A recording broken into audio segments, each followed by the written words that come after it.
Hey everybody, welcome to what I think is the 87th episode of Real Hawk Talk. Yeah, I think that's right. This is Brian Nemhauser at Hawk Blogger on Twitter.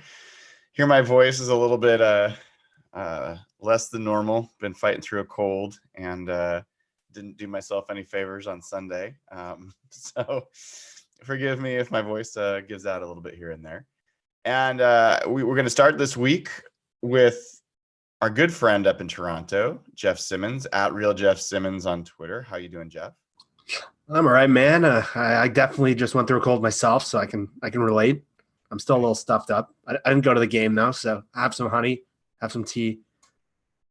But you're probably gonna do a lot of yelling on Sundays, so hopefully you're all rested up by then. Yeah, well, no, it's a good thought. I should have actually got some honey and hot water to get ready for the show. Did not put that together. So we will be joined by Evan and Nathan a little bit later. They're both running a little bit late, so I know Evan's traveling as well. So I'm gonna enjoy some nachos with him and the crew tomorrow. I'm sorry you will not be there for that, Jeff. We had a little bet on that, and the Seahawks didn't quite pull it off for us. I was so wrapped up in that ending Sunday, I totally forgot about that until you guys were talking about the nachos yesterday, and it clicked again. Man, I was 1 inch away from coming. That's brutal. I know. I mean, it was we talked about it on the post game show, and I think we should start there. But before we kind of get into that, we'll run over. We're going to talk definitely a little bit about the 49ers game for the folks that didn't tune into the post game show. Go over some of the things that we think matter about that game going forward, and then spend the bulk of the time talking about this Eagles matchup. There's been a bunch of changes, and looking back even at that Eagles game where the Seahawks won in Philadelphia, and what of those things we think are going to matter in this game ahead. Before we do, as always, it's been a great year again on Hawk Blogger, and it is a new decade. So I want to really thank everybody who's been supportive to the show. I think we're on track to donate over $20,000 again to Ben's fund this year. That'll take us up to $140,000 that we've donated. When the time comes. So really appreciate that. If you haven't already, it's not too late to sign up at patreon.com/hawkblogger. And also there's ways to support. You can buy merch. I've got some sweatshirts ready to hand out to some of the guys tomorrow. You should definitely go and order some of those. They're actually honestly really nice. I really enjoy it. Jeff, you got to order yours, man. So I can. I know. I can send you stuff, but we got that Canada challenge that always makes everything a little bit more problems than it is for others. And then, please subscribe. It's simple. I think we are either at or just about to eclipse 4,000 subscribers on YouTube. We've doubled year over year again. And I think we're building a really nice community. I think someone said, I think it was Katie Bourne, I want to say, thanked us on Twitter. It feels like, and I think a couple other people as well have just said that we've created a safe space to be a Seahawks fan and have a good time and talk about the Seahawks without all the negative trolling that seems to go on in the broader Twitter sphere. So that's exactly what we're trying to do. And I really appreciate that. So I'm just trying to see here. I think okay, we've still got some folks that are trying to ruin the vibe, but we'll take care of that. So anyway, I just want to say thank you for everyone that's done that. Subscribe if you haven't already on YouTube. Subscribe on Spotify or Stitcher or Google Play or iTunes. All those things are great options. And let's see. Where do we want to start? I guess it's been a couple days since the Seahawks played against the 49ers. That was a game where the Seahawks clearly were the underdog and we're not the most talented team on the field. And yet, and we're down 13-0 at halftime. And yet they should have won the game. Yeah. So I'm kind of curious, Jeff, a few days later, how are you feeling about that game and what it means for the Seahawks? Still pretty similar to how I felt Sunday, which I was pretty encouraged, even though they lost, and not just because of who they ended up with the playoffs.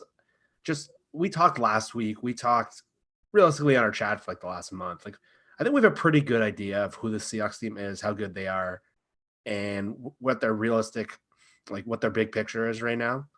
And realistically, I tried to work myself up. I know some injured guys came back, but I didn't think they had a chance to compete in the first half. Kind of the score was closer than it probably the game felt. It felt like 30-0.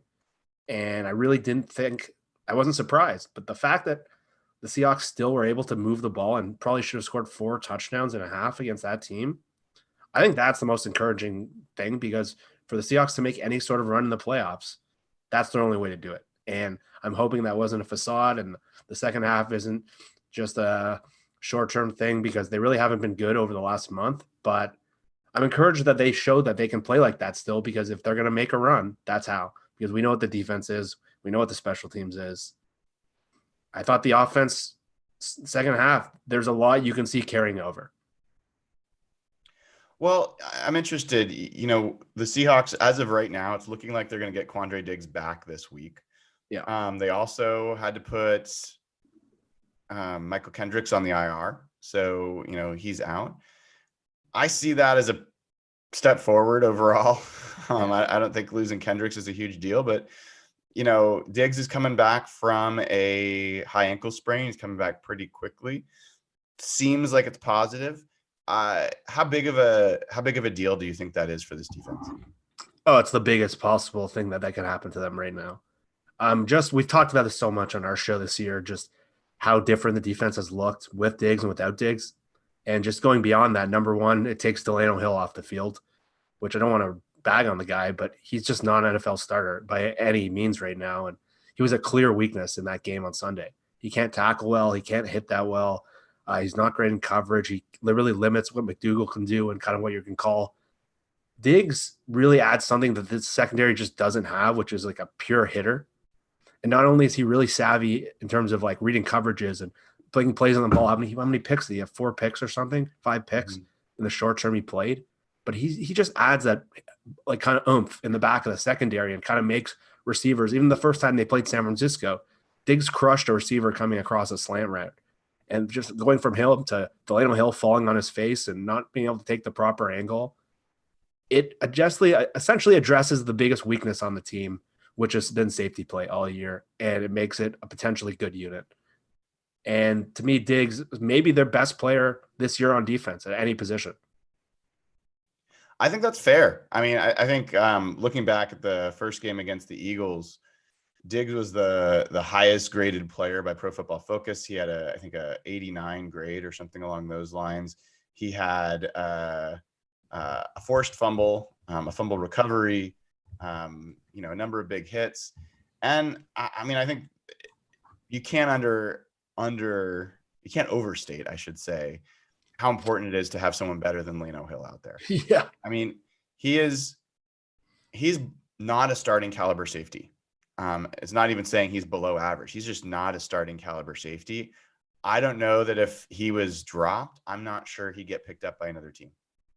So he probably would, but it would be a depth guy somewhere. Like he's close to Tedrick. Like he's that kind of player. So far. I mean, I was hoping it, I didn't think it could be as bad, but I think he's been roughly as bad. And so even Quandre Diggs at 80%, let's say that he's not 100% on his ankle, is a big step forward. I think just being assignment correct, being able to make a tackle in space, I think all those things are great. And I think there's a big storyline, and we'll get into a little bit more later, but there's a lot of talk about how the Eagles offense is playing so much better lately, and they are. We'll talk a little bit about who they've done it against, but they had Zach Ertz in that first game, and he had 12 catches on 14 targets to just completely, he was by far their biggest contributor on offense, and he's potentially not going to play in this game. I think it's probably more likely that he does not play in this game than that he does. He has a broken rib and apparently a lacerated kidney. He's only missed, I think, a game. So I think expecting him to come back, I think is asking a lot. Yeah, it's with him. It's kind of a long-term injury situation where he might be able to, like, really, if he needed to, play this week, but he's putting a lot at stake based on the injuries he has. And I don't know if the doctors will clear him to play. So if he can't play, that's a huge. We spent a lot of time talking about George Kittle last week and the impact a good tight end can have, and how this scheme has for years struggled to cover tight ends. Ertz is maybe the best or one of the best purely receiving tight ends in the league. And with all the Eagles' injuries at receiver, Ertz is such an important part of what they do, and it would be such an important part of how they would attack Seattle, and if they take him out, Dallas Goedert is pretty good, but there's just a huge drop off between him and Ertz. And this team, they're so beaten up at receiver. Deshaun Jackson's out. Nelson Aguilar is probably out. Alshon Jeffrey, even some of their like borderline guys are out. So if you take Ertz out of there too, and they lost maybe their best interior offensive lineman this week, we talk a lot about the Seahawks injuries. These guys are way more beat up. And man, it would be a great break for the Seahawks if Ertz can't play. Yeah, I'm with you on all except the way more beat up. I think they're close. I think they're similar. But if you look at the first game when the Seahawks played the Eagles, Lane Johnson didn't play, the right tackle. He may play this game. I would say he's definitely. I'd say he's more likely to play than Ertz. That'd be a big get for them if he could get back. Brandon Brooks played like 11 snaps in that game and then went out with an anxiety issue. Yeah. And so he won't be in this game, but he also wasn't in the last game. So I don't know that there's a significant difference there. There could actually be, arguing whether Johnson plays or not. There could be a step forward for the Eagles in terms of the state of their offensive line. The receiver group was in did not have Alshon Jeffrey, did not have Nelson Aguilar. Not that those guys have been great this year either, but yeah, they did not have Deshaun Jackson. So those guys won't play again. None of those guys. Nelson Aguilar will not play this week. And I think that the Eagles have found a little bit more productivity at the receiver position since they played the Seahawks. I think this guy, I want to say his name's Deontay Jackson. I have to double check, but he's been a good performer for them of late, and a guy that actually played in the Seahawks game and played reasonably well against them. What's his name? Greg Ward has played. That was his first game. Yeah, and I think he's played reasonably well for them down the stretch. So, Deontay Burnett is the name of the receiver. I was mentioning. He actually just played his first game, played well. I think Mac Hollins, maybe that's the other guy, but there's been a couple guys that have stepped up, and Carson Wentz has definitely played better than he played in that game. So, yeah, I mean, I think all in all, the Eagles are probably a little bit healthier. I think one of the guys they're getting back is Jordan Howard as well. I think Jordan Howard's a difference maker. So really, you don't tell me why. I think he's just the guy. I think they're going to play a lot of Boston Scott, who's been their kind of fill-in running back, and the guy who was really playing well for them, Miles Sanders. He was probably their best player during that whole stretch. He's hurt too. He has a low ankle sprain, and he might not play either. I think Jordan Howard's a fine running back. I think he's just like a straight ahead plotter, power running back. He's had good offensive lines his whole career. But like of all the things that would worry me about injuries, I think he's very low on the list.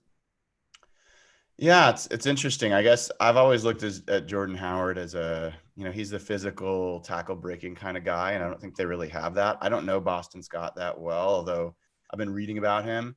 And he certainly has, he's graded out pretty similarly to Jordan Howard. So we'll see. Jordan Howard was back for this last game, the last week of the season for the Eagles. He only played like a snap, I think. Yeah, it was all Boston Scott. Yeah, he's got like a neck injury that I think they were being careful about, but they're saying they expect him to play more. Miles Sanders is the guy that had been playing a lot, and he had a pretty serious ankle injury in this last game. So they expect him to play, but that's playing on an injured ankle as a running back. Yeah. Seahawks may actually benefit from him playing more than him sitting out. Yeah, and his whole game is quickness. And if he can't make those cuts, you're right. They just make some. They're going to waste time giving him snaps if he's not playing at his usual speed.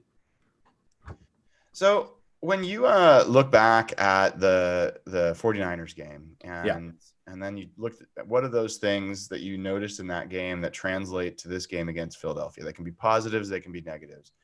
What are the things that you think carry forward? I think offensively, how they use DK Metcalf and Tyler Lockett in the second half, I think that's something they can transfer.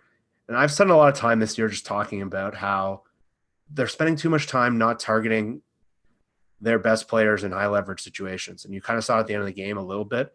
But when they kind of got hot on offense, it was those quick outs to Lockett where they were kind of moving him around. They figured out how to use Metcalf. He had 12 targets. And I think once they got the pace up and they kind of got – I really like their usage of Travis Homer in the second half. Everyone talks about how Russell needs to play in this high-paced, fast offense, let him cook, all this stuff. Homer's the perfect back for that offense. He doesn't dictate what they're going to do personnel-wise. He can catch the ball out of the backfield. He can run out of the eye. He can run in a shotgun. I thought their usage of him in the second half, the thing with Marshawn is Marshawn did show some strides, and there's been a lot of talk about how good he was, and we saw some of his bad EPA numbers. But when he's in the game, you can really dictate what they're going to do. That's the issue with Marshawn. With Homer, who I thought looked pretty good, I thought he was one of the bright spots of the game. I think if you can kind of move forward with this high-tempo offense that worked so well for them in the second half, and definitely they're going to need to survive in the playoffs, I thought the usage of the receivers and Homer is something you can definitely carry over because that's the game that fits Russell, that high tempo. The protection got better once they went up tempo, and that's against a much better defensive line group than you'll see this week. So if you can kind of get those three things going, use the two receivers very frequently, even use Ursua a little more, and then use the running back kind of the way they did, I think that's a big step for them. Yeah, I mean, it's hard for me to not just compare these two teams right back to back. And I have so much respect for how good the 49ers team is. I don't have respect for their fan base, but I have respect for that team and the coaching staff and the talent level.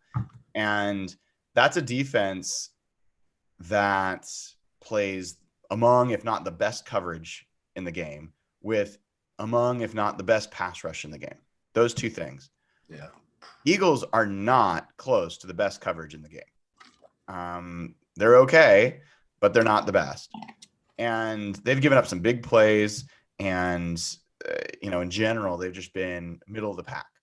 Mm-hmm. The pass rush is good, but it's not the best. It's good. And they've got two edge rushers that are good, and they've got some good interior rushers. But I look at the Seahawks with George Fant playing against that team without Luke Wilson, who I actually think people joke, but Tyron Swoops has been really bad, like really, really bad, blocking, like in almost everything he's doing. So when he's out there, he's a problem for the Seahawks, but he played last week and they went against that defense. And like you said, they should have scored 4 straight touchdowns in the second half against that defense. So, Luke Wilson is supposed to play this week. He practiced fully today. I think that's better than him not playing for sure.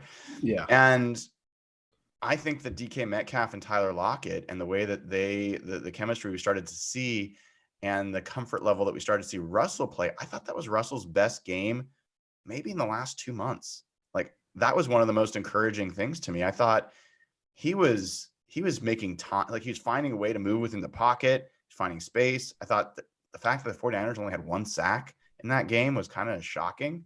And I think there's reason to hope. I mean, he played a really not so great game in Philadelphia last time. DK Metcalf played his worst game of the season or close to it. Tyler Lockett was coming off, like that was his first game after that major injury. He was basically not there.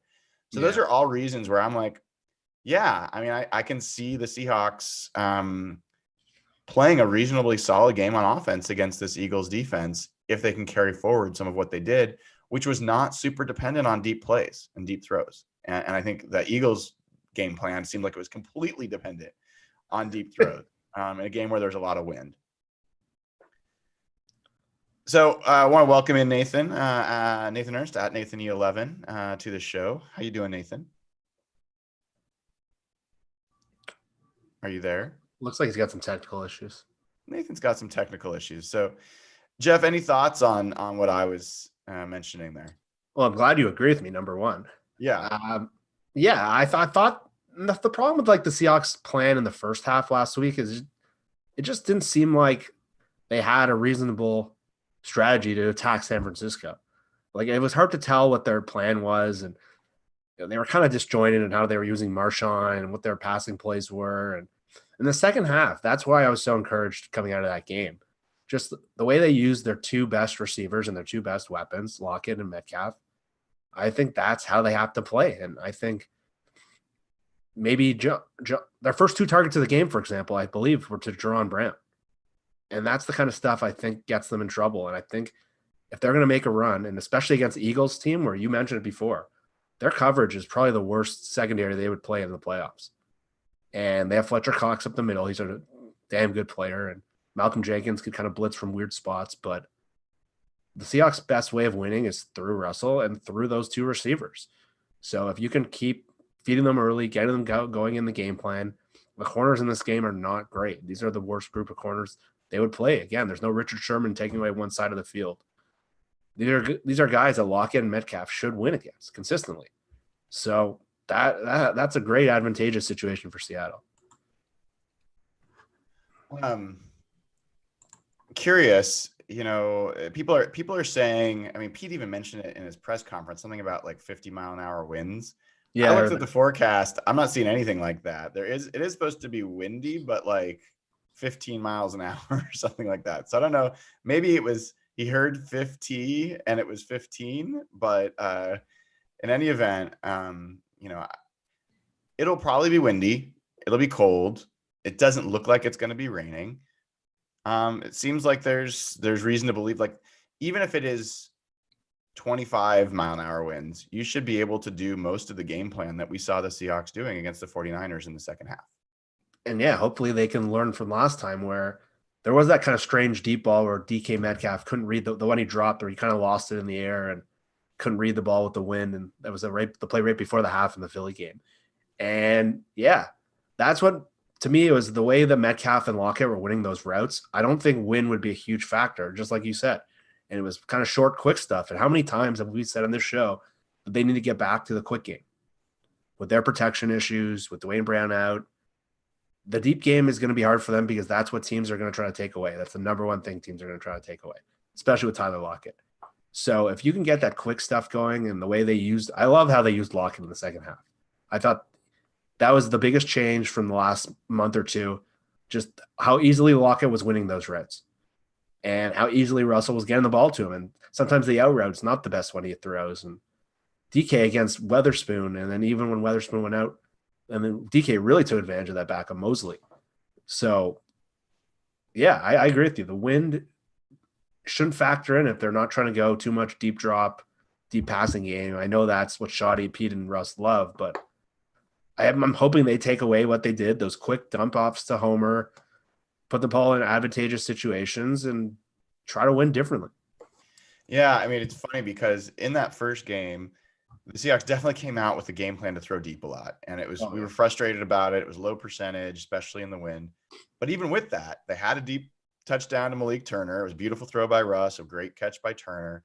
Oh, yeah. DK was wide open for another one that wasn't the greatest throw by Russell, but it was there, and DK should have made the catch. So there were some chances for deep touchdowns, some of which were converted. Even Lockett in that game had, I think, a 38-yard catch toward the end to kind of help seal it. Oh, yeah. But what they didn't have is the underneath game, and that's where Lockett excels. DK has definitely brought that more in the past weeks. A lot of those routes were comeback routes that he was running. And he he just didn't make great plays in that first game. So I think DK Metcalf has been coming on really strong the last half of the season, especially the last few games. And I think the duo of Lockett and Metcalf, I think, are one of the bigger ones in the playoffs at the receiver position. Let's see if we can try again with Nathan. Are you able to hear us now, Nathan? I can. We can hear you too. Yeah. Got to figure it out. Well, not really. I think my laptop's crapped out on me, but I'm on my phone now, so here we are.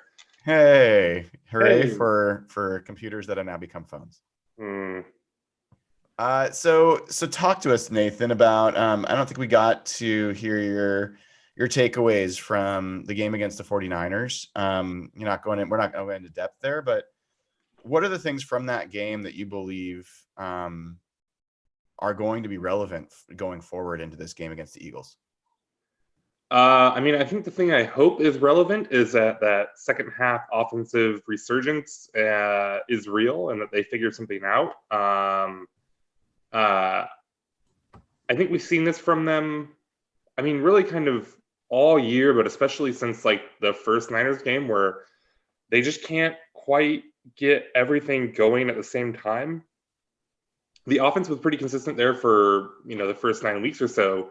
But even, then they had moments and halves where they weren't clicking. And so hopefully, I'm not especially hopeful, but hopefully that second half was, them kind of getting something together and something that they can, roll forward into next week.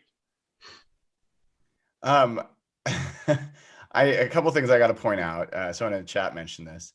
Evan's a little late showing up, which we mentioned. He's going to be here in a few minutes, but it is a little curious that Elena is also not in the chat. So again, not sure if they're the same people or different. We will find out if Elena starts showing up in the chat a little later. And also want to thank Brent C. Knowles for making a donation in the super chat. I have no idea what COP is in terms of a currency, but we appreciate your donation. And he asked a question: why didn't they use Shaquem at all as a pass rusher versus the Niners? He only played special teams. So I had the same question. I was kind of curious where you guys thought, and Nathan, why don't we start with you? The only thing that really, Shaquem has discipline issues. He is going a million miles an hour at all times and not always in the right direction.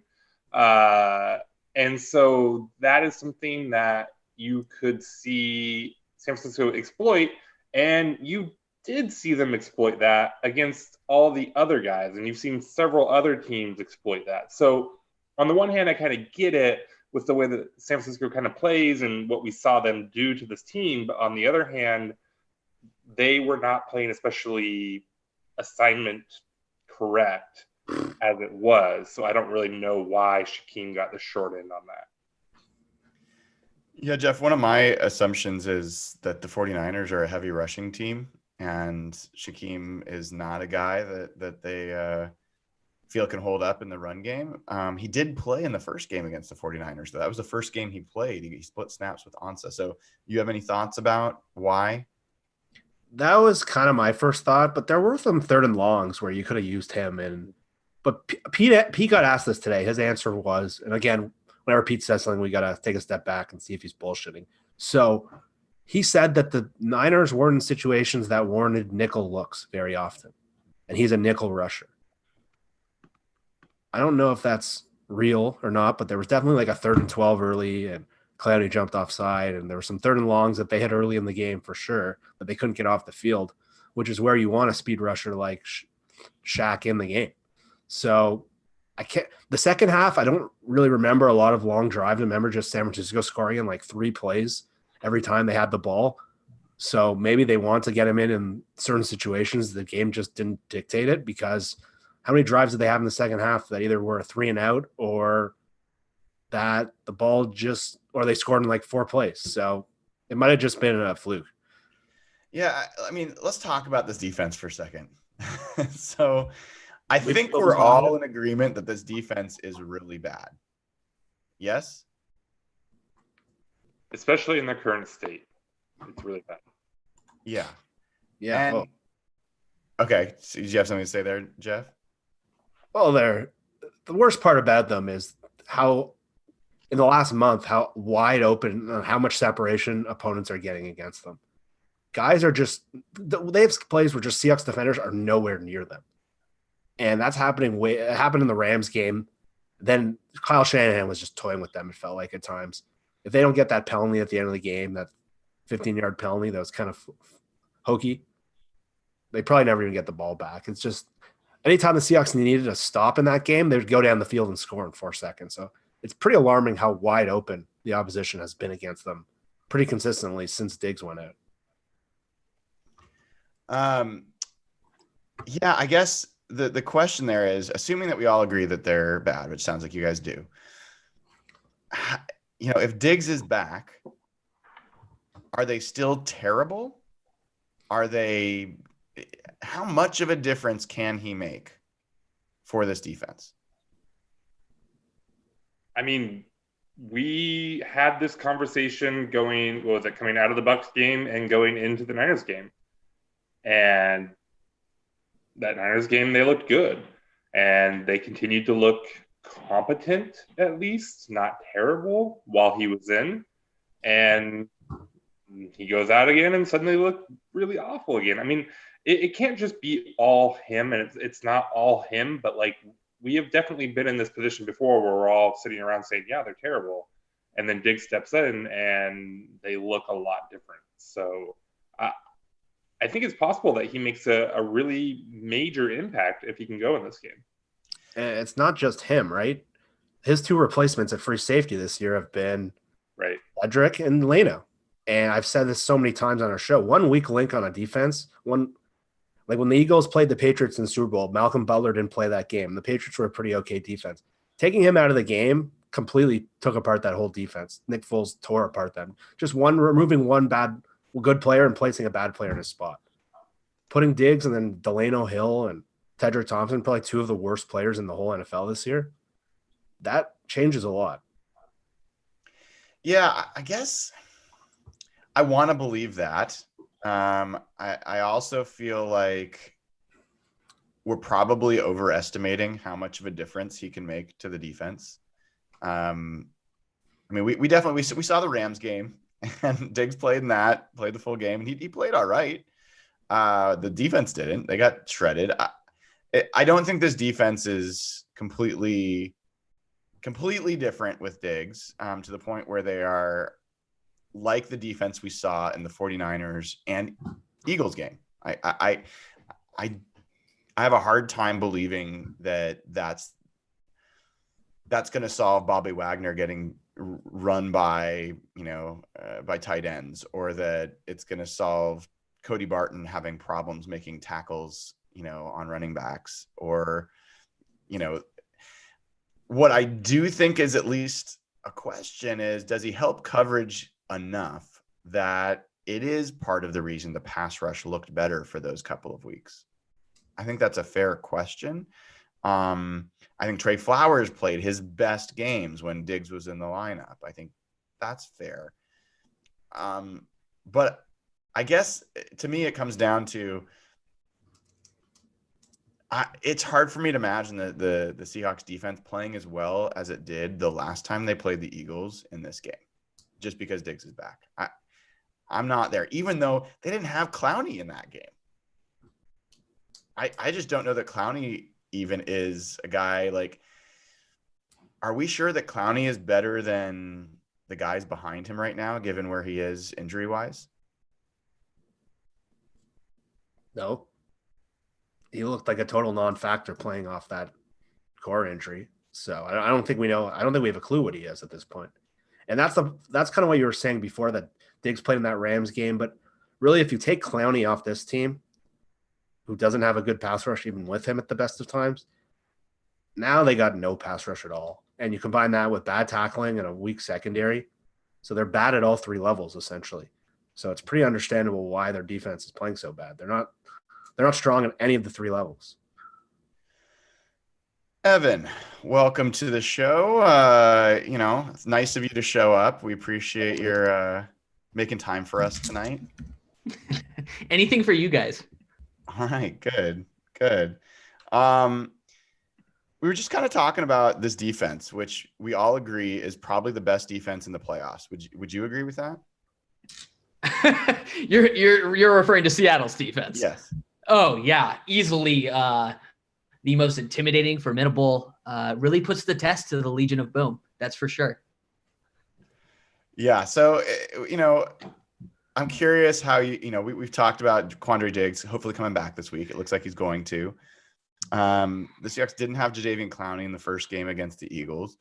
Sure. They actually dominated the Eagles offensive, like on defense.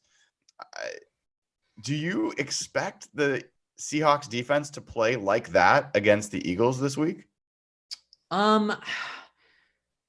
There's a very specific concern I have about the defense, actually, and I initially wasn't concerned about it, but I am now. The Michael Kendricks injury. So I think at the time, and probably many fans currently still think that's probably not a big injury, but when you look at the matchup that the Seahawks have going against those Eagles receivers, yes, they have no receivers whatsoever, but the Eagles actually have some pretty good tight ends, good tight ends in Zach Ertz and David. It's like it starts with a G or something. He's a really solid number 2 tight end that they have. When it comes to Seattle playing like a 4-3 base and putting their linebackers in coverage and relying on those linebackers to line up against those tight ends, I'm a bit worried. I'm a bit worried that Carson Wentz could have I know his offensive line is completely, decimated by injuries and everybody's hurting, but I still have PTSD from the past few years of the Seahawks defense, even during the Legion of Boom, high days of struggling with tight ends. That's something that like a Pete Carroll defense has always historically struggled with. And whenever I see a roster with good tight ends like Zach Ertz, who's probably like a top 5 tight end in the NFL, I get nervous. Does that answer your question? Yeah. Well, would it make you feel better if Zach Ertz doesn't play in this game, which he's probably not going to? Does he have an injury? Oh, yeah. He missed the last game with a broken rib and what is reported to be a lacerated kidney. And okay. So I just went on a 5-minute rant for nothing. but they're saying he's a maybe, but it seems pretty unlikely that he's going to be able to make it. Okay. So I'm looking. Okay. So Dallas, I don't know how to say his last name. Goddard. Yeah. Those 2 tight ends combined for 150 catches and 1,500 receiving yards this year and 12 touchdowns. So that's nothing to scoff at.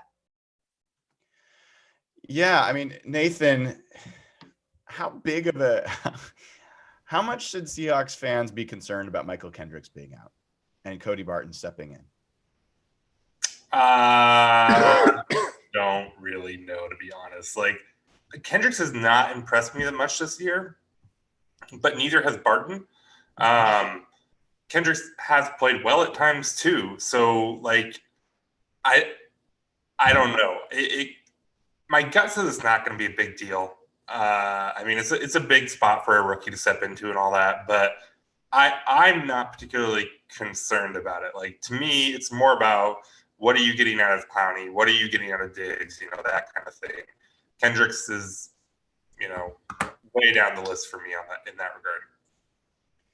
Do any of you guys think that, I mean, Jeff, I'll start with you. Do any of you think that they'll play more nickel defense now that Kendricks is out? That was my first hope, but there's no chance. Pete keeps going to this base thing, and even though every evidence and every indication is it's working out terribly, he keeps going to it. And they don't seem to be riding a lot of Ugo Amadi or Hakeem King.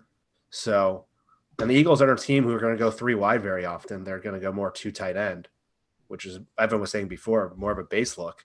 So in this matchup, I think they should do that, but I don't think there's any chance they do. Nathan, do you have any different point of view there? No, they've shown us what they want to do this year. I don't know why they would change at this point.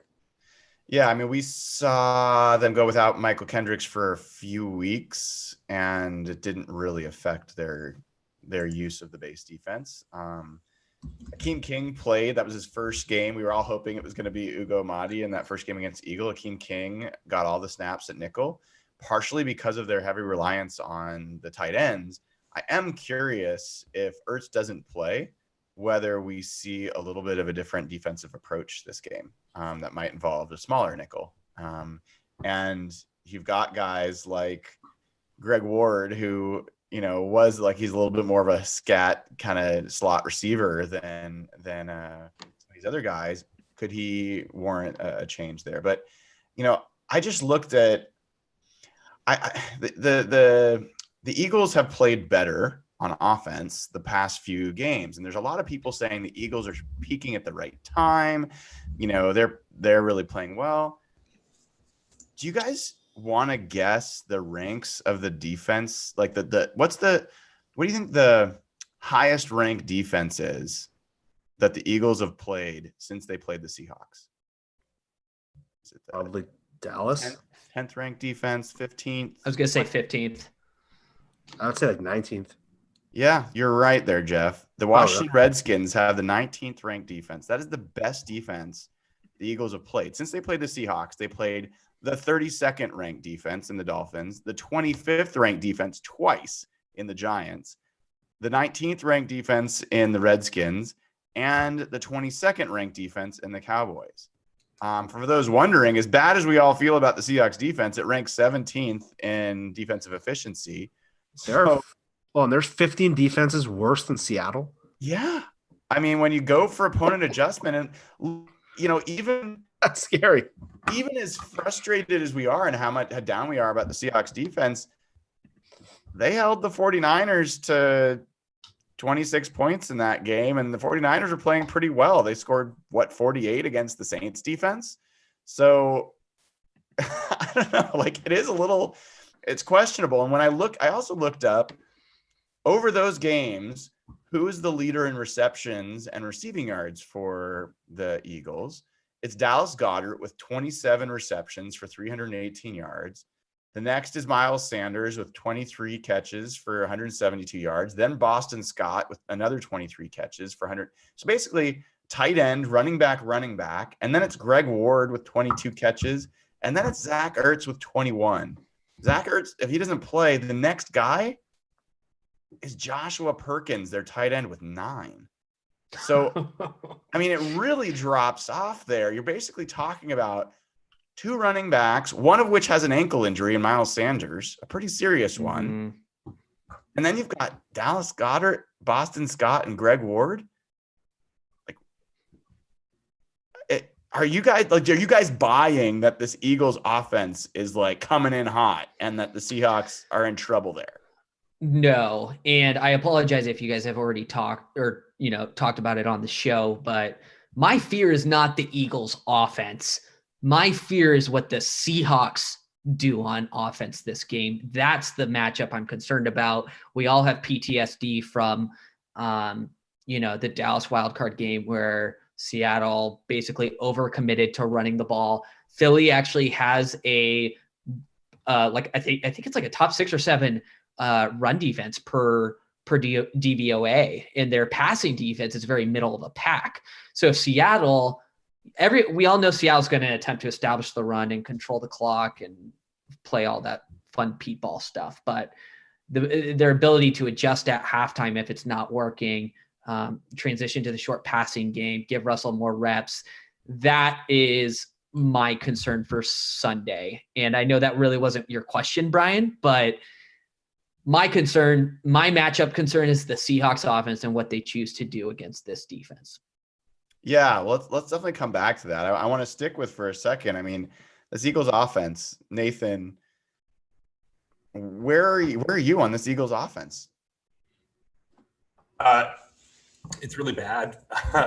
I don't know why it will be any different than what we saw from them last time around, especially without Ertz. And yeah, I mean, they're running out Greg Ward, who was, a really fun quarterback at Houston who could, scramble around and do some stuff, but like it's at wide receiver. And like,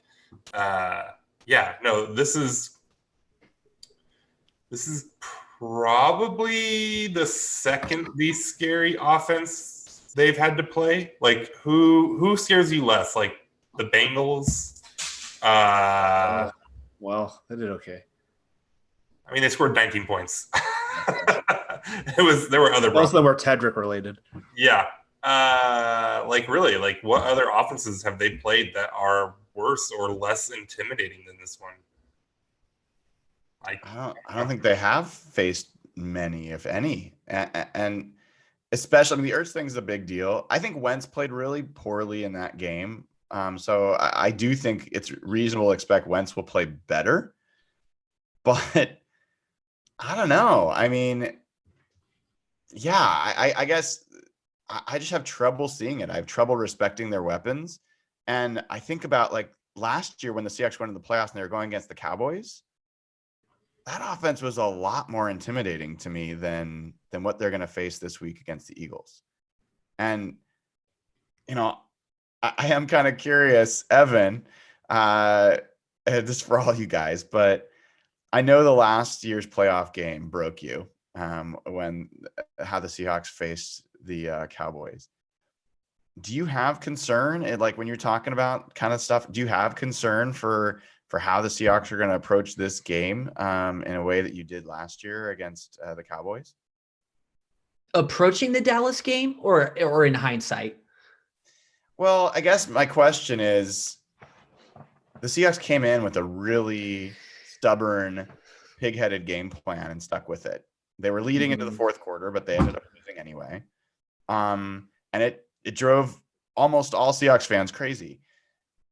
Are you concerned that something like that could happen again? Is that something that you're worried about going into this game? Yes, and I'm going to tell you why. Do you guys remember Pete Carroll's comments after the Dallas playoff game? Do you guys remember them? What, that they should have run more? Yeah. I don't remember the specific quote, but do you remember that being the takeaway? Because it was something like that. And I mean, I hate to talk about it, but like I don't think that game taught them anything. People is people. If this team can't establish their run game, they're probably going to force it more than they should. I don't know why they wait till the second half to make these adjustments. I don't know why they can't just take a timeout and transition to the short passing game like they did coming out of the second half or coming out of the first half. Yeah, it's not a great answer for you, but I absolutely am concerned. Jeff, how about you? If Chris Carson was healthy, or Penny even, I would be a little more concerned. I think that the only blessing kind of in disguise is that they can't really run that offense anymore. And I think Marshawn's topping out at like 12, 13 carries. And Homer's not really a fit for that kind of style. So normally I would totally agree with Evan, but I think this scenario that has unfolded, they'll still probably use Marshawn in some unfavorable situations like they did last game in the first half, which was kind of annoying where, again, I keep saying it, but him being on the field kind of dictates what they're going to do. That's why I like how they used Homer. I thought that was my almost most encouraging sign because if they play the offense that all four of us want them to play, which is more up-tempo, which is more pass-heavy, which is more quick, fast-moving tempo, Homer's perfect for that. And I think he was their best back last game. I think it was pretty clear, and I'm hoping that they take away – there's a clear way to play with him and try to maximize him versus Marshawn. Because if they had Carson still, I would totally think that they're going to do that stupid game plan from last year. Totally agree. I think that's a really great point, Jeff, about Travis Homer. In some ways, he actually reminds me a little bit of Miles Sanders, similar kind of players in terms of speed.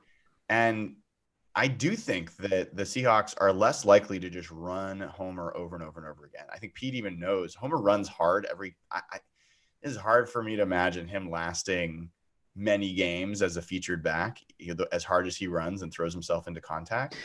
Hold up. I have to stop on that for a second. Where is this coming from? I've heard this from like multiple people that people don't think Travis Homer, his body can't take like 25, 30 carries a game. What is this coming from? Like genuinely, is this a college durability issue? What's the background to this?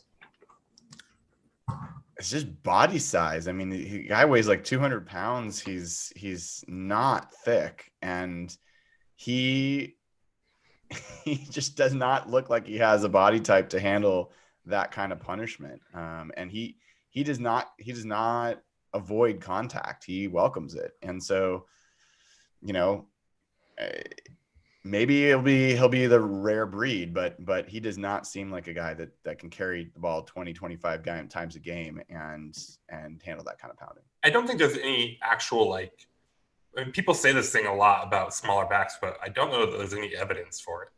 Like that, you know, a difference of 20 pounds is suddenly going to make somebody less likely to get worn down by NFL games. I don't know. I don't think it makes a big difference, but it's certainly a stigma with smaller backs and that coaches buy into it. So I don't know if he'll ever get the chance to be that guy, but I don't know that there's much reason to think that he couldn't be.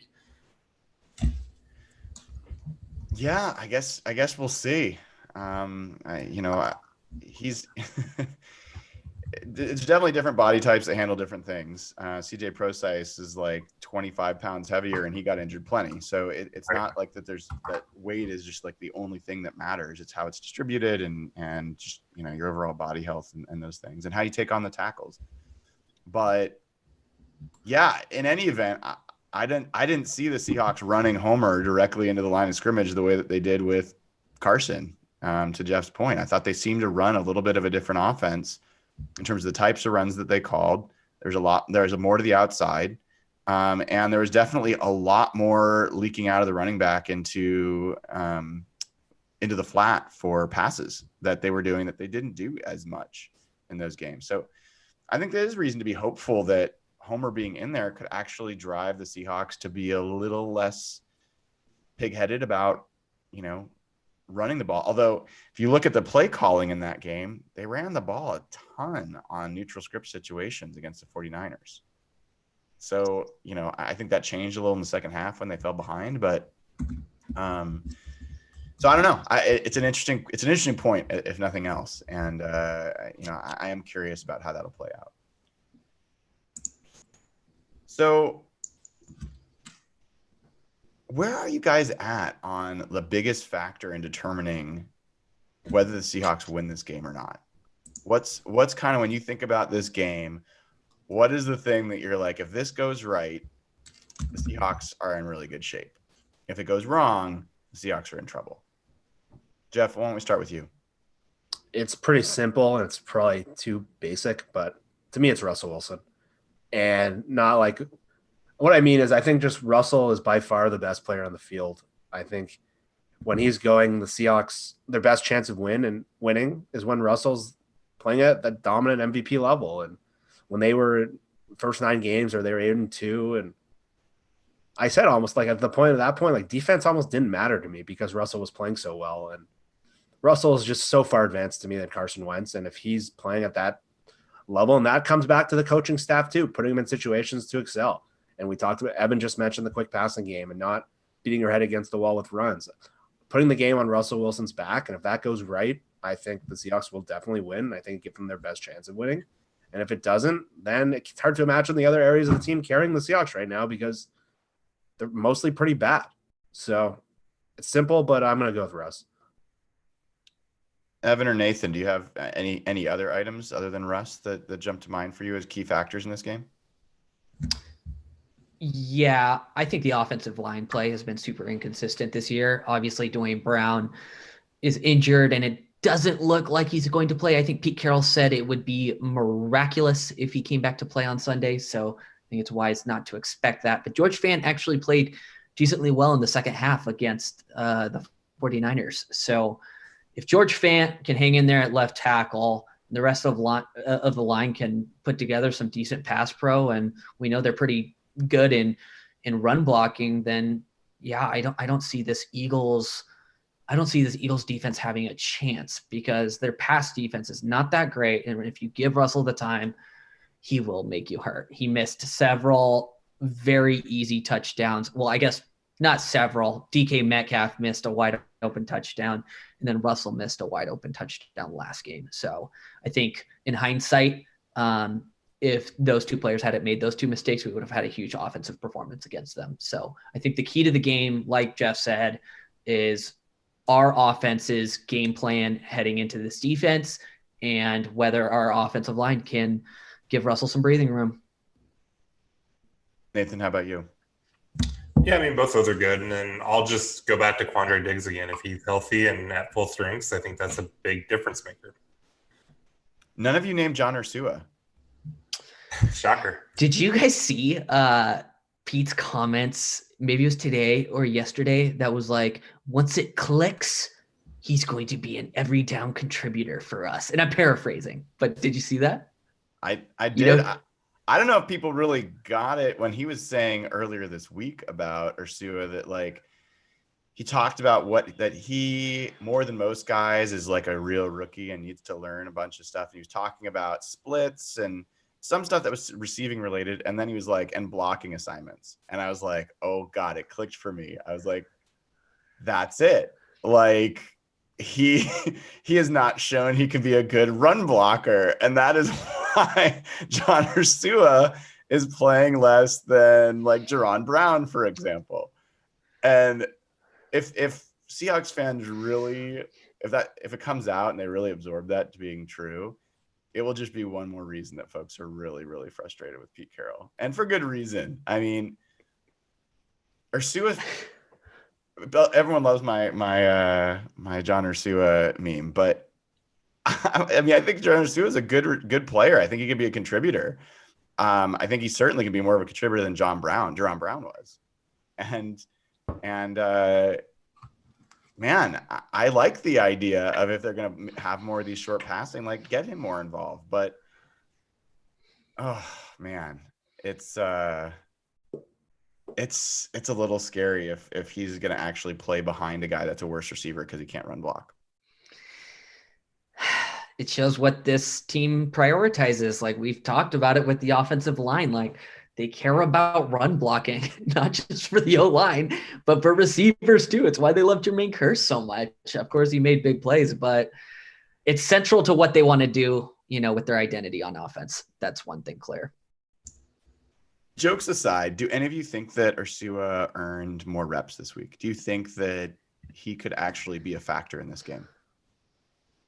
How many snaps did he end up playing? I recall seeing him out there very little for most of the game. I will tell you in a second. All right, I'm also raising the deal.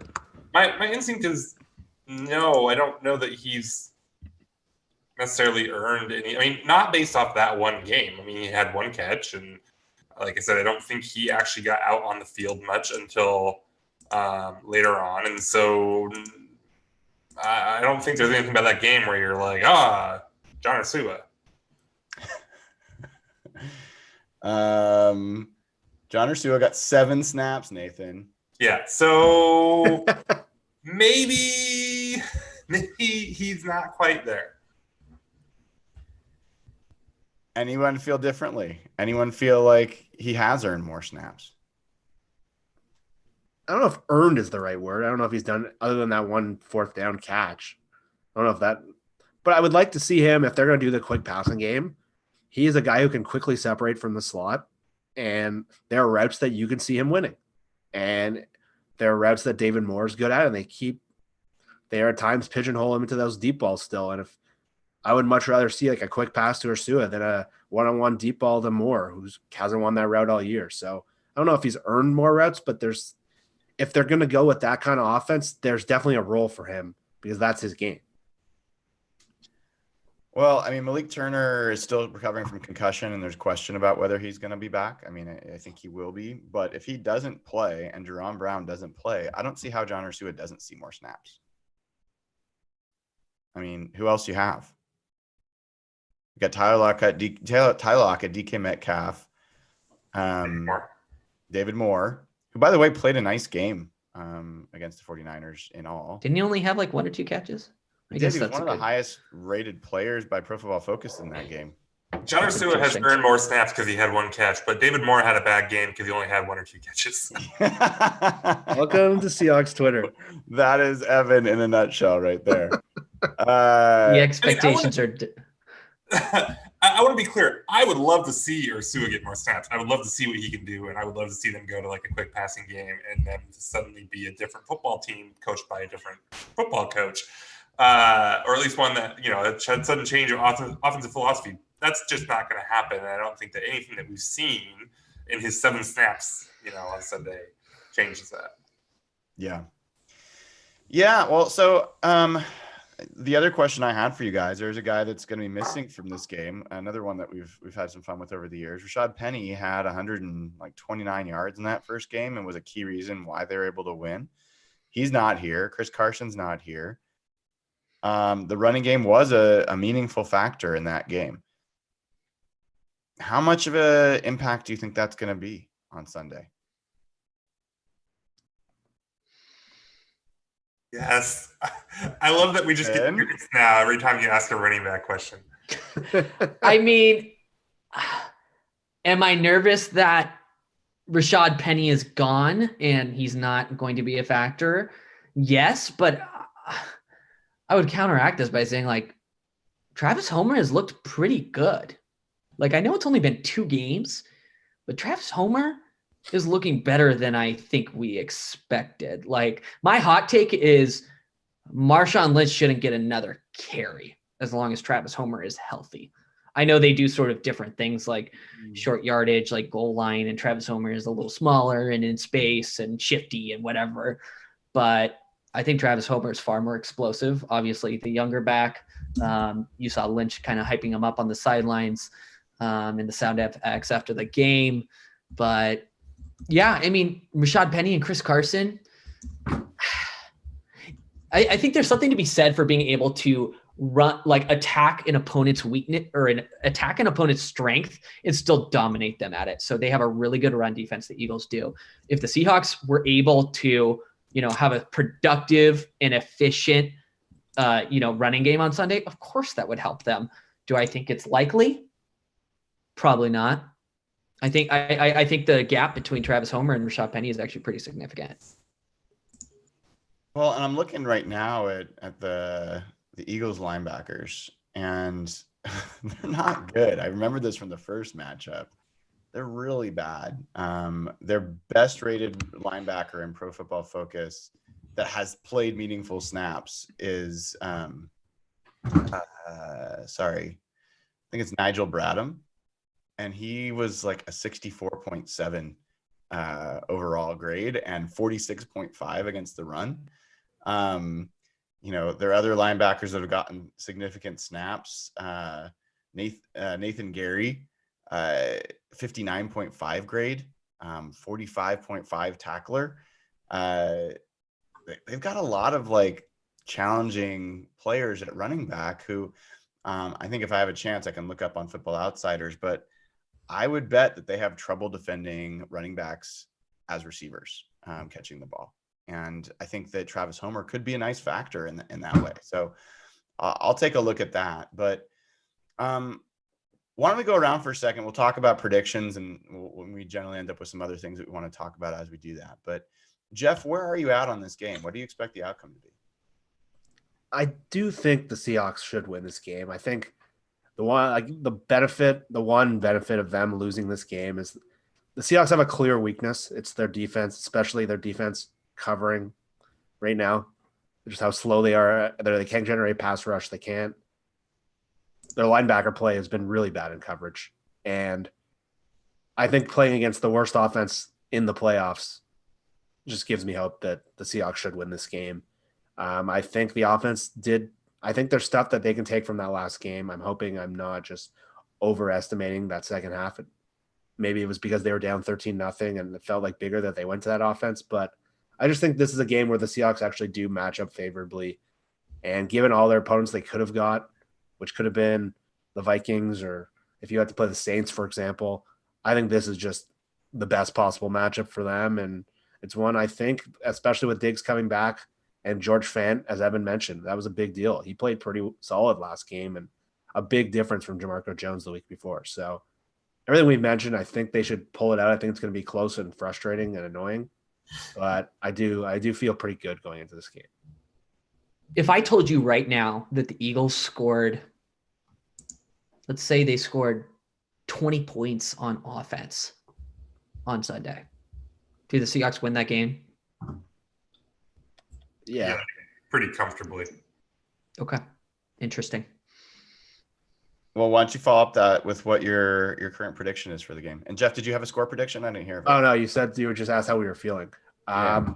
I'll make a score. I'll say 27-23. Okay. See. Evan, I'll go 27-17. go. A blowout? Does that? I guess that counts as a blowout in For Seattle? Seattle, it sure does. Double Yeah. digits. Holy shit. I can't remember the last time we won by 10 plus points. That's why I'm asking. So you're picking Seattle to win 27-17, just to be clear. Yes. Okay. Okay. Nathan, how about you? Going 2013. Seahawks. Seahawks. Interesting. So, yeah, I mean, I think the Seahawks should win like 28-21, something like that, in this game. And maybe 28-24. Like I could see the Eagles scoring some points because our defense is just atrocious, but their offense is pretty bad too. I just am not a believer in their offense. And more than anything else, like I thought Russ looked like he was locked in the second half last week. He was the Russ that we've seen. And I feel like if he can play like that, the Seahawks absolutely should be able to beat the Eagles. My next question, since we're all predicting a win, is, I mean, I'll be honest, guys. Obviously, I will be bummed if they lose, but I don't know that I really, like, a huge thing to admit, I don't know that I care that much. Like, I cared more about the 49ers game than I did about this one. I told you guys that going in, like, more because I felt like there's a lot on the line. Talk me into why I should care a lot about whether the Seahawks beat the Eagles or not. Well, I'll reverse this. I think I know why you don't care. And let me take a guess and tell me if I'm wrong. You don't think this is a good football team. Do you? You don't think this is a good, this is a very simple question. Is this a good football team? Yes or no? Yes, Are they're the a Seattle good football team. Are they a great football team? No. What are your expectations, Brian, for a good football team's playoffs hopes? Like, what's a good playoff journey for a good football team? Like, neutral situation. Is it a playoff? My mind doesn't work like that. My mind is can you win a Super Bowl? Everything is about a Super Bowl as far as I'm concerned. Sure. Well, here's the thing, Brian. You don't win many Super Bowls by losing playoff games. Not wrong. Nathan, that actually helps a lot. I now have clarified my points of view. So no, I look at the field. I think that, interestingly, I actually think the Seahawks could beat the 49ers should they play them next week. I do. And maybe I could see them beating the Saints or something. The only team in the only teams in the NFC that I really struggle to see the Seahawks beating is really the Saints. I think that's the one, on the road. That's the one I have the hardest time seeing. So I should be more bought in. I think the challenge for me is I just have a hard time seeing this team put enough good football together for 3 straight games to make the Super Bowl. So your concern is consistency. Yeah, that they just have so many holes that it's just going to be hard for them not to get exposed. I'm surprised 3 games. I'm surprised you would call them a good football team then, if they're so wildly inconsistent.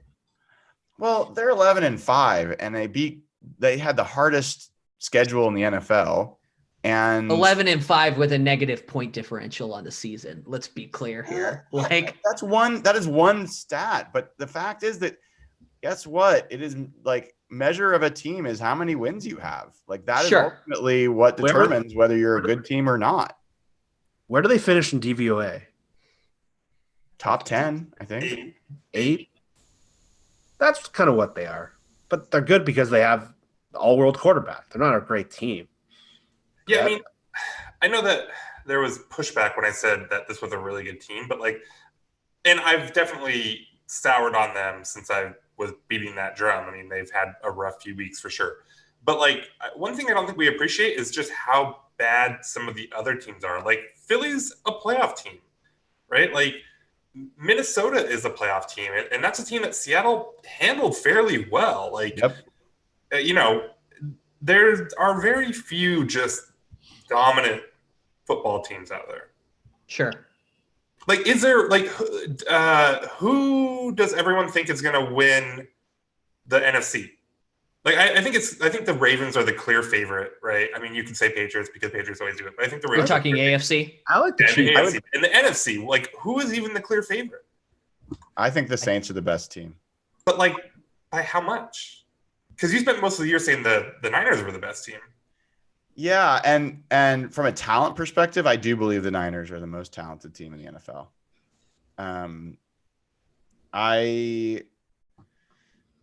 There's just something about the Saints team that I like. I just think is ultimately gonna to win out. But if it was the Saints or 49ers, that would not be a surprise. If it was anyone other than the Saints or 49ers, that would be a surprise. And by the way, I've got Ravens and Chiefs as much more likely to come out of the AFC than the Patriots. I think the Patriots, I know everyone gets caught on this every year, but I do not think the Patriots look like a team that can make it to the Super Bowl. Would you guys be surprised if they lost to the Titans? No, I was going to say they might lose this weekend. They It's might. a bad matchup for them. I think they're going to win that game. This New England team is different. They're not very good. Even that defense. Well, it's their offense that is really the flaw of their team. Well, so, I mean, Nathan, what's your point, I guess? Where are you on the Seahawks team? Do you think the Seahawks have a legitimate Super Bowl aspirations? Have a legitimate chance to win the Super Bowl. This is why the Super Bowl is dumb. Like, not that it's dumb, but like making that your be all end all. Like, look, me and you have talked about like Andy Reid, and I have a very high opinion of Andy Reid, and you have a slightly lower opinion because he hasn't won a Super Bowl. But like, and stupid crap happens in the playoff all the time. It's single elimination. It's 3 games, right? Or 3 games or 4 games, right? 3 games or 4 games? Depending on where you're seated, yes. Yeah. So like, and anything can happen, right? Like, Sean Payton probably deserves to have another ring or maybe 2 rings, but the dumbest things have happened to him at the end of these games the last few years, right? And so, you get in, you roll the dice, you see what happens. This team is better than Philly. They've beat Minnesota. They've beat the Niners, right? So, like, there's no reason to think. And this is a dumbass team that went like 10-2 or something like that. Like, they can get hot and win a few games in a row. There's no doubt. You know what the one silver lining is to the loss against the 49ers?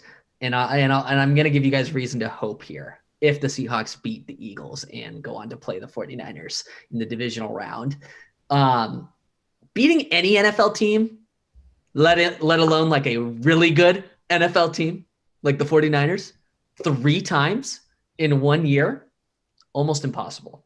Almost impossible. But the Seahawks lost to them. I'm just saying, I actually prefer – I feel more hopeful in a rematch that they lost the second time. But that's true, though. The team that wins the first 2 games typically wins the 3rd game. Yeah.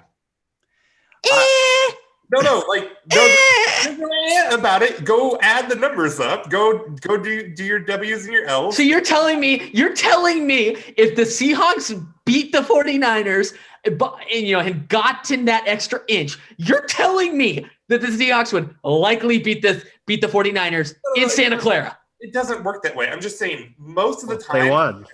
When a team wins the first 2, that's typically because they're the better team or they at least match up better. Right? Like, I would normally agree, but divisional rounds add like an element of an additional element of randomness to this. The only time that you have that is the third it could be anywhere in the playoffs, right? You only have a team playing each other 3 times if they both make the playoffs. Yeah. So yeah, So Evan, are you saying that you feel like if the Seahawks beat the Eagles, you feel really good about their chances to beat the 49ers? Is that where you're at? I think if the Seahawks beat the Eagles and they match up against the 49ers in Santa Clara, I'd say there's about a 50% chance they beat them. And maybe that's much lower than you thought I was going to say, but I think they have a real shot to beat them, especially if Dwayne Brown is back. Nathan, I see you asking these questions about Kittle. I never said George Kittle isn't special. That's ridiculous. You did. That is not what I said. I've said he's Yeah. That is not what I said. I said that he has not impressed me. I don't know. I don't really get it. Well, I did say that. Like, I think he's a guy that breaks tackles and makes catches. I don't see him as a guy that's like a game breaker.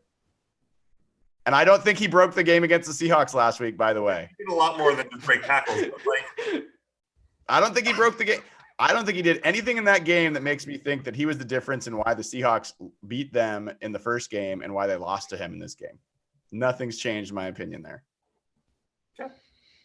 Yeah, I would agree with that. I think the biggest reason for them last week was Kyle Shanahan. I thought he was toying with the Seahawks. I think Kittle is a big part of what lets him toy with the Seahawks and create the space for the other players. Fair. Totally fair. Debo was really good too. Yeah. So then, Evan, you're basically you kind of think that the Seahawks are probably going to the NFC Championship. That's kind of where not probably, but I could potentially, maybe.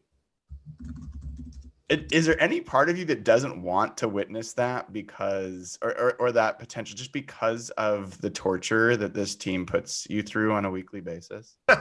Oh, absolutely. Like, my emotional health is like, fuck this football team, fuck this sport. You need to stop like caring so much and actually do something productive with your life. Make like a garden or something in the desert. Do something, but stop watching this football team because it hurts your health.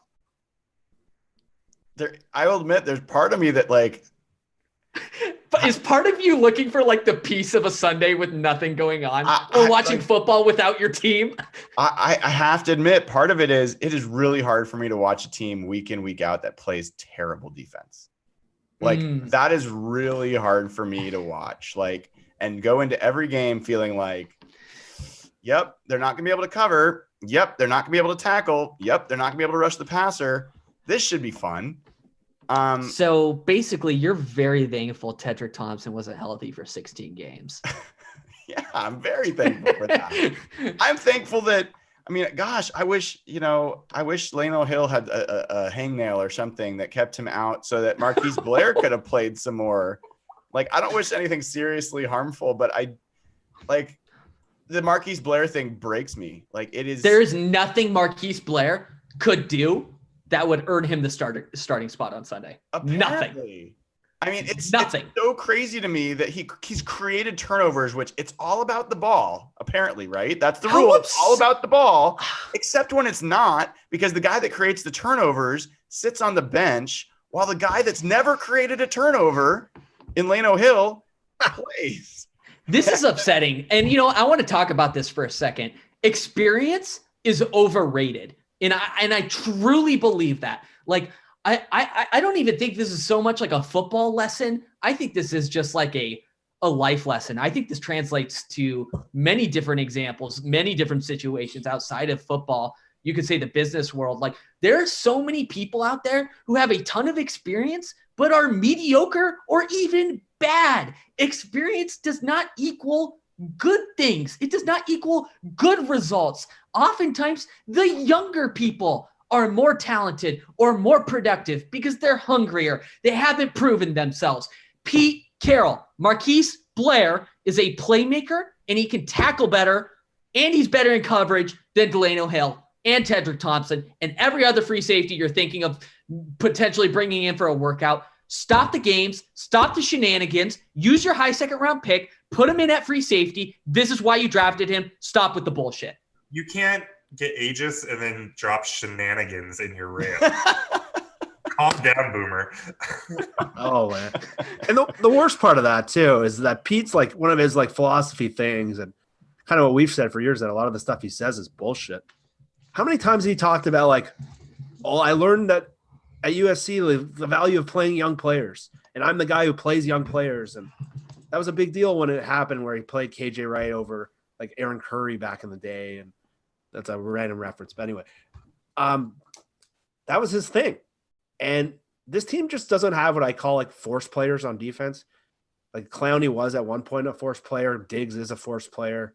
Wagner this year has not been, and he usually is. Blair is a force player with his tackling, with his ability to cause fumbles. And this team just as a whole is pretty bad at tackling. And how many times have we heard about that fucking hawk tackling videos and all that shit? But they can't tackle at all. So that's the stuff, like when Pete says it, and I know we like to rip on his game management. It's obviously terrible. But that's the stuff where if you're going to rip on Pete, this is the area more than anything he deserves to be crushed in. Well, That's I would argue, Jeff, I feel like this is a little bit of an under talked about storyline of this year.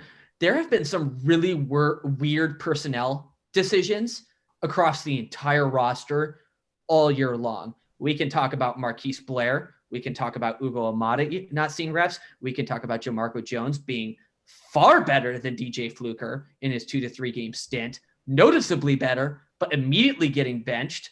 We could talk about probably Malik Turner not getting more reps than Jerron Brown. I think there's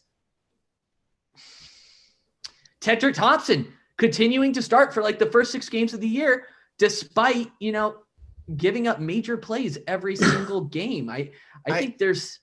I agree with you on Blair. Obviously, I went off myself to start this thing. I have to admit, I've been banging the drum for Ugo Amadi. Sure. I don't know that he's looked that great when he's gotten reps, right? I don't think that that's proven to be absolutely true. That's fine, but we can't dispute the Jamarco Jones one. Well, I'm just gonna say Cody Barton. We were kind of banging the drum for him. We thought there was something there. He's not looked so good. So I do think that we tend to focus on the one player where like it cannot be worse than the guy that's out there, and we all know that. Like we feel that way. There may be. I mean, it wouldn't shock me if Blair played. I mean, the games he started, the defense was at among its worst in terms of, that was the game they gave up over 500 yards to Atlanta, and what's his weapon? Schaub. Well, yeah, Schaub, but then he started against Tampa too, and that game was in the 40s or whatever. Yeah, so I do think that we have to acknowledge that there are some things that we probably don't see or don't understand as well as the coaches that are holding Blair back, but. Of course. God, Leno Hill's so bad. He takes such bad angles. I don't want to see him out there. I just don't want to see him out there. So, yeah, blah. That's what I got to say about it. Any other? Sorry, Jeff. Did you have something you were going to say? No, you pretty much covered it. Leno Hill is just a shit player. Sorry, Leno, if you're listening to this. He doesn't do anything well. We're being too hard on Hill. He is not very good, but he is not Tedrick. Like he is. I don't know. He's close. No, he's better than Tedrick. Like he's just not making any plays. I mean, he's just a nothing out there. But like, he's not. I don't know. He had a 20-yard lead on Kenyon Drake and ended up 40 yards behind him. Like he's so bad. That angle he took was horrible. Think of that angle, and like, look, I'm not going to sit here and tell you Hill is good or that he should be the starter next year or that he should maybe. I'm telling you, I could have made that tackle on Kenyon Drake right now. No, you could have done. Yeah. No, I'm telling you, if I am in that free safety spot, I guarantee you, I am taking a better angle than him. I guarantee it. You could not tackle me in the open field. I will bet. Nachos. I could take a better angle. You solely examine the angle. I would take a better angle. I'm going to bring we have margaritas and nachos in an upcoming night. We're going to head out to a field somewhere, and you're going to try to tackle me, and we're going to see how that goes. I'm going to lay down the boom. There are a few margaritas in. I promise I will film it on my camera and share it on YouTube or Twitter or whatever for everyone else to see too. I'm very excited that you've managed to get your backdrop working now, Nathan. Is this on your phone So still? there's like a HD toggle on the settings, so I changed that, and now it seems to work good. Oh, I don't know. Evan, let's see you try to do it. Go to video settings. Video settings HD. We got it. If we can get your, you guys have just inspiring backdrops. We've got to get that taken care of. Yes, where is that? Nope. No. This is working out really well. This is working out. It's like a super group. Did you well. turn your HD settings on? Yes, sir. Oh man, Where's that? that's disappointing. All right.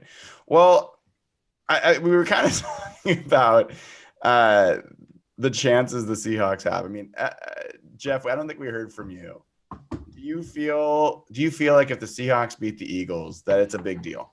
That's going to be meaningful for the team? Those are two different questions. Do I think it's a big deal? Like, I don't know. Not really. Like, this team's pretty bad for a playoff team. I think I'd be excited, obviously, because they haven't really won a playoff game since that Detroit one a couple years back. But, like, in terms of being more confident that they can win a Super Bowl, no, not really. But it's just the way, it's how they play. If they can play the sustainable way we think the offense should run, then yeah, then it is a big deal. Was that Detroit game the most recent playoff win? Yep. Where Cam Chancellor knocked it out? No, that was a goal different. line? It was 15. Thomas Rawls like dominated on the ground or something. Huh. Okay, interesting. It was a weird game. Like Doug Baldwin stole a touchdown in the end zone from Jermaine. And do you feel like you look back at that season, you're like, that was a great season when they beat Detroit in the playoffs? No, Russell No. got hurt the first game. That season was weird. Honestly, Oh, the that only was thing that could- year. Got it. The only thing that could make this season, like that would make the playoffs meaningful to me, besides obviously winning a bunch, that's obvious. But if they were able to knock the 49ers out, then sign me up. Oh, that's Even if worth they were every- if they were able to knock the Packers out, that would be fun too. But I hate this so much. Like, who cares about get the Niners out of your head? Stop worrying about them so much. Like, they have a chance to win playoff games, and you're like, well, maybe if they get to play the Niners again, I'll care. Like, no, like I don't know. To each their own, but I really despise that. Says the man, like the 49ers fan in the corner of this chat with the 49ers he's trolling Jim background. Tomsula. It's actually pretty funny. That's one of the best Odd. graphics ever. Medical equipment sales rep. It was his first game. They were talking about his resume. Here's the thing, Firewood Nathan. cutter. Night janitor. Here's the thing, Nathan. This is putting it back to you. It doesn't matter that it's quote a playoff game. They're playing the Eagles, who are not a very good team.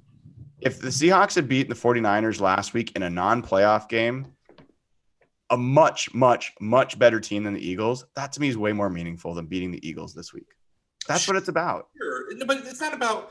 I mean, it's not about how meaningful. But you're saying it's a playoff game, it matters more, and then you're saying the playoff games don't matter. If you win this one, you get to play another playoff game. And then if you win that one, you get to play another playoff game. And then if you win that one, you get to play the Super Bowl. Like, I understand how it works. okay. How is it like I get it that it's not as exciting or whatever. Like, that was definitely a more like marquee matchup last week. But like, it's a playoff game. They have to win it, or we don't get to see Seahawks football for like a year. Like, Yeah. No. Brian will deny it publicly. I know subconsciously he doesn't think this is a good football team. No, I truly believe that. honest. No, It's pretty clear. This Brian. answer. Yeah. Brian, I'm convinced of it. It's a subconscious thing. I'm convinced. No, it's not subconscious. It explains everything. but none of that matters anymore. It doesn't matter how good or bad they are. It just matters if they win now. That's it. That's what I've been saying on the chat for a while. Like, there's been some weird freaking teams, and this kind of says what Nathan has been talking about before. There's been some weird teams to win the Super Bowl. Like, I don't know how much you guys remember, like the Joe Flacco Ravens. I don't want to hang our hats on this.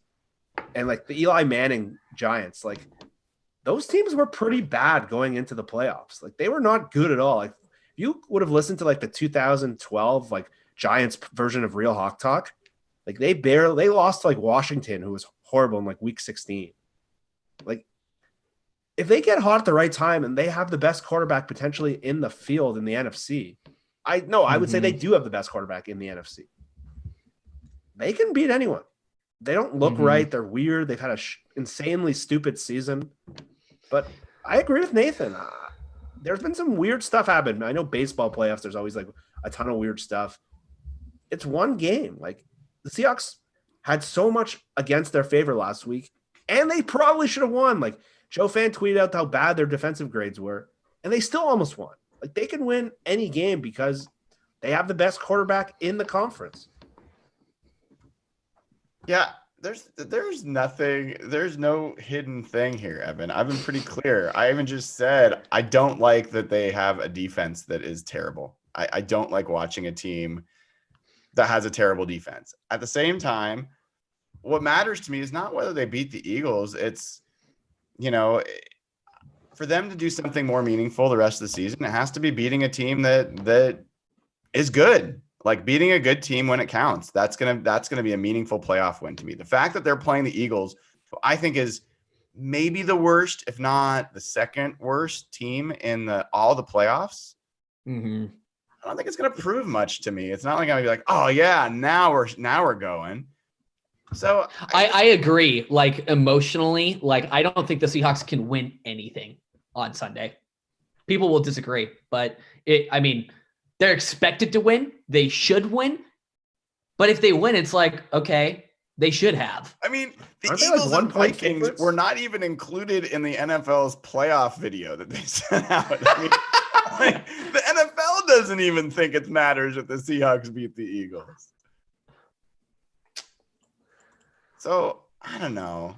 I got to change the subject for 1 second, although I am enjoying this conversation. I know we're probably got to wrap up here too, but what did you guys make of, because it was a lot of conversation, what did you guys make of Pete's commentary on the pass interference and what the NFL said today? Did you guys hear it? Do you need me to tell you what he said? Let's repeat it for the listeners. So for folks, everyone remembers, right, that there's a little bit of controversy last week. Some of it was under the Seahawks' control and some of it was not. The part that was not under the Seahawks' control was everybody seemed to think that Jacob Hollister was interfered with on 3rd and goal. And other than Not everybody. fans. Not quite everybody. Yeah, 49ers fans and the refs did not think so. And the NFL released, Al Riveron, the NFL officiating guy, released things saying, hey, Hollister initiated contact and we got a good angle and we didn't need to review it further. That was basically the official thing. Well, Pete said today in his press conference, and I did not hear him, I just read what the quotes were from the reporters, but that the quote was, the NFL wishes pass interference had been called. And the implication that folks like Joe Fan and others were saying is that their interpretation is Pete's impression was that the NFL believes it was pass interference, wishes it had been called on the field. There wouldn't have been any evidence to overturn it in video. The fact that it wasn't called on the field, they didn't feel like there's necessarily enough evidence to overturn it, but they do believe it was pass interference. That's essentially what Pete was getting at today. I think Pete is really butthurt about that game. I really do. His post-game conference, completely depressed. Was really like, we had a shot there at the end of the game, playing the ball we want to play. We had a shot to win the game and we missed it by an inch. And I think Pete Carroll's a little butthurt. That's my analysis on this situation. Nathan or Jeff, any other? I mean, what do you think about that quote or about that issue? Did you have any other interpretation of what Pete was getting at? Just Pete. He's kind of a troll. And he can't really, sorry to cut you off, Jeff, but he can't really say like they wished they had called DPI. Of course not. He's just rubbing the salt. He can't say that, but he can say like, I got the sense, my feelings that they wished that, right? That it's a little bit of a play on words. Oh, I mean, he definitely in the past talked about where the NFL has admitted that they got a call wrong. and he's also talked about plays where they said it wasn't. My general impression was he was saying, yeah, they admitted this was the wrong call. They weren't necessarily admitting that there was enough to overturn it on replay. Let's for a second, let's assume that that's the message he got back from the NFL. Yes, we think it was pass interference. No, we don't think it should have been overturned. What if that's the case? Does that make any sense at all? We followed this all year. It's a complete clusterfuck. I mean, it makes sense according to the current rules, but what it means is the current rules need to be overhauled. It's the guys The running process. Yeah. The process for this is.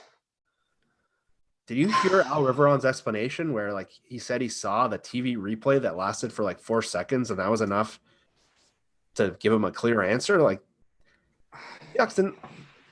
they had 3 seconds to evaluate that replay. This is the guy running the whole operation. So the whole thing has been screwed up. All those refs have left that job to go work on TV, and they end up with this guy who's kind of a goof, and the whole thing's been goofed all year. I'll just say, if that's the case, if the NFL said, yep, it was pass interference, they should have called it. Nope, shouldn't have been overturned on replay. That's a huge problem. That's a huge problem because the only way that they can be saying after the fact that, yes, it was pass interference is how? By reviewing video replays of the play. So you can't tell me that there was enough evidence for them to say it was pass interference, but no, it shouldn't have been overturned. That's basically the NFL like admitting that the process isn't working. So what solves this situation though is allowing the ability to challenge within 2 minutes, correct? Because if they had challenged and that they said it should have been called. They're out of timeouts anyway.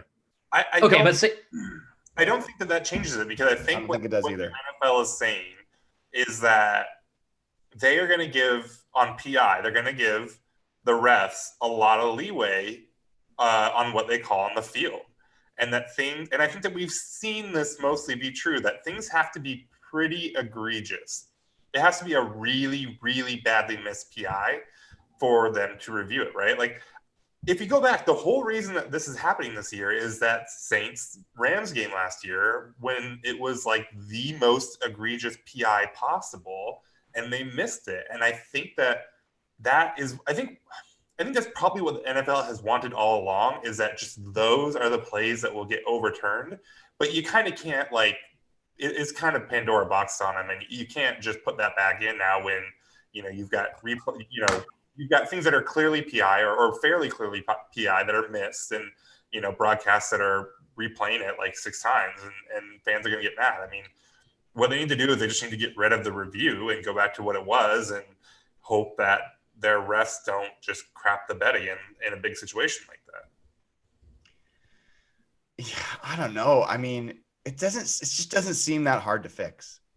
I mean, there are plays. It's okay if they're going to say that has to be egregious, but if it's clear that there was pass interference, then they call it. Like, they do this on replay for all sorts of things. Fumbles are hard to tell. Like, did the person have possession and make a football play? And I mean, those have been challenging, but you can figure that out. It feels like there's been enough this year where there was like pretty clear evidence that they just didn't call it. And it's almost like they've been given the instruction to not overturn it on replay almost no matter what, which is just weird. So like, I don't know. I think that if anyone that read my morning after and just generally listens to my commentary, I don't ever blame the officials for a lost game ever. Even the 2005 Super Bowl, I do not blame that on the officials. Like, I do.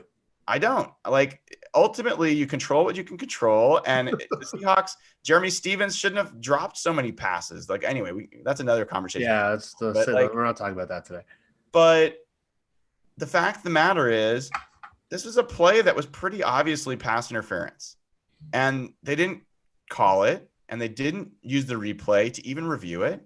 And it affected 4 different teams' playoff seedings. I mean, it was a major play. And I think it's just a huge fail by the NFL, regardless of whether you're a Seahawks fan or not. I just think it's a huge, huge fail. And I don't think the answer is don't review it. I just think it's like, make the obvious calls. It's not that hard. So anyway, I find that frustrating, especially going into the playoffs and trying to figure out what's going to happen. So I would say that is less frustrating than delay of game at the 1 yard line. I certainly hope that the Seahawks can control that and not have that happen again. But man, let's hope that there's no pass interference that are the make or break part of this game coming up. What did you think of Jacob Hollister at the goal line there? Do you think he should have scored or like made more of an effort? It seemed like he went down pretty Guys tackling him. I thought it was pretty tough. I don't know. Maybe I'm overthinking it. Yeah.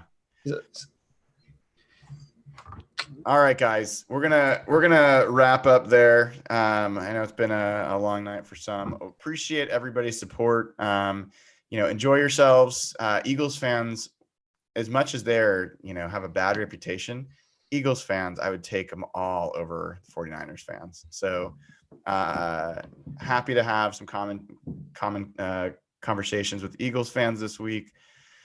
And let's hope we have something to celebrate and talk about next week. Even though it's not the game that I consider the most important, I am looking forward to hopefully having more Seahawks games to talk about and see if maybe the Seahawks can build. Maybe Dwayne Brown comes back. Maybe Dwayne Brown, if not this week, next week, and we start looking at a Seahawks team that starts building towards something more meaningful. So you got 4 guys that have picked the Seahawks to win this week. So hopefully we will see you in a week to do Real Hawk Talk. If nothing else, we will do post game following the Eagles matchup. Sunday afternoon, 1 o'clock is when that game is. So post game will start soon after it wraps. Until then, have a wonderful, wonderful Happy New Year, everybody. Go Hawks and take care.